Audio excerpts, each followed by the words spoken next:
Thank you.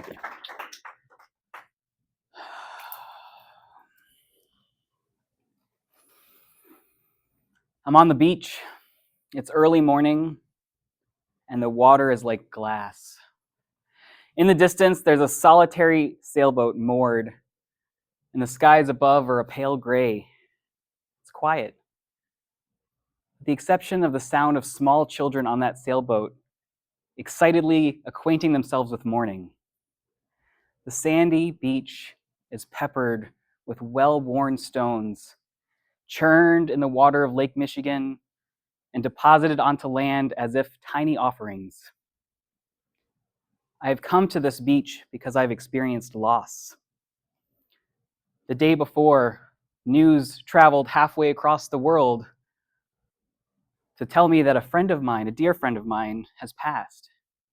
His kind soul was paired with lungs that failed under the strain of illness. And so the world is down one joyful, jubilant smile. 8 months before, my sister, enigmatic as she was, opted out of this life. And so the world is down a wicked sense of humor and a very big heart. I gather the little offerings and build a cairn. And as I stack the rocks, I think about all the people that I wish I had more time with. I have come to this beach to grieve. In springtime, I came into the possession of a book titled Surviving the Death of a Sibling. And the words inside were so relatable that I clung to them like you would cling to a lifeboat in stormy weather.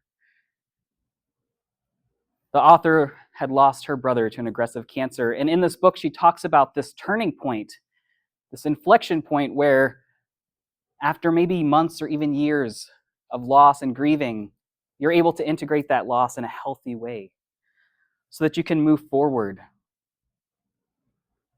Not unchanged, we are changed, but in a way that adds from rather than subtracts from us. Now, the turning point cannot be induced. There's no time period in which it will occur, and it is singular in so much as there is no single turning point that is going to be the same. So when I packed up my life and put everything on pause after my sister's passing and drove north, I hoped that I would be getting this turning point sometime in the 3 months before I returned home.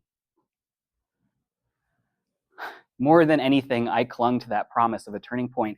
I looked for it around corners, on long hiking trails, on the tops of mountains, and at the base of one, where my mother and I spread my sister's ashes.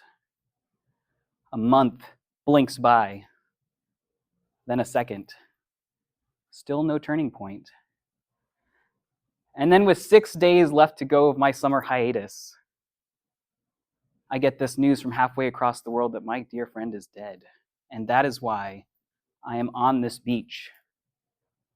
I have come to this beach to be reborn. I stare at the water and I intend to get in. I know that it's cold. I also know I won't have this beach to myself forever. I've recently learned about the concept of a death cookie.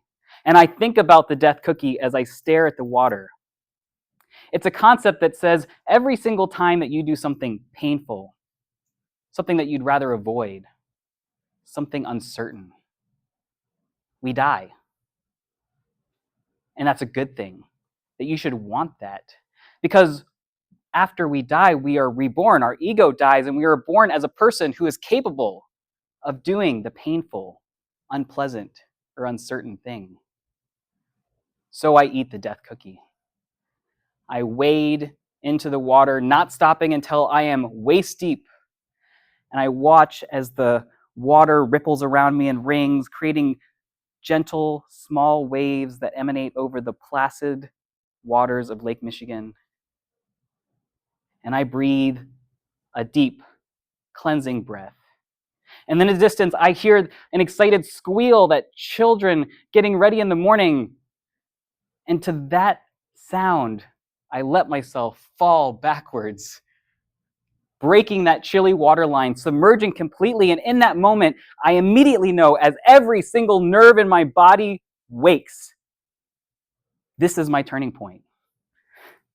I let myself play in the water, swimming and splashing, kicking and diving for rocks that are easily visible 2 meters down. I'm called to one. I find a palm-sized rock and I decide to carry it in my pocket. As I move my body in that magical way that you can move in water or zero gravity.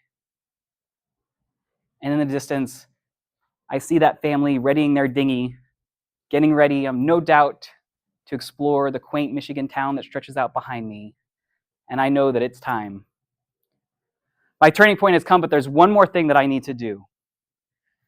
So I take that rock out of my pocket and I move to neck-deep water and I hold that rock just below the surface and I close my eyes and I think about the loss and the grief and all the things I cannot control and all of the attachments that do not serve me. And I imagine them going into this rock so that I can gently release those things to sink back down to the bottom of Lake Michigan. And I hear those children again, and I think about how new energy rushes in when old energy goes away. I think about life and death and rebirth, and when I emerge from that water, I am reborn. I see with new eyes. I feel with a new body. And when I sit back down on that towel, I breathe in the morning air with new lungs. I have lost, I have grieved,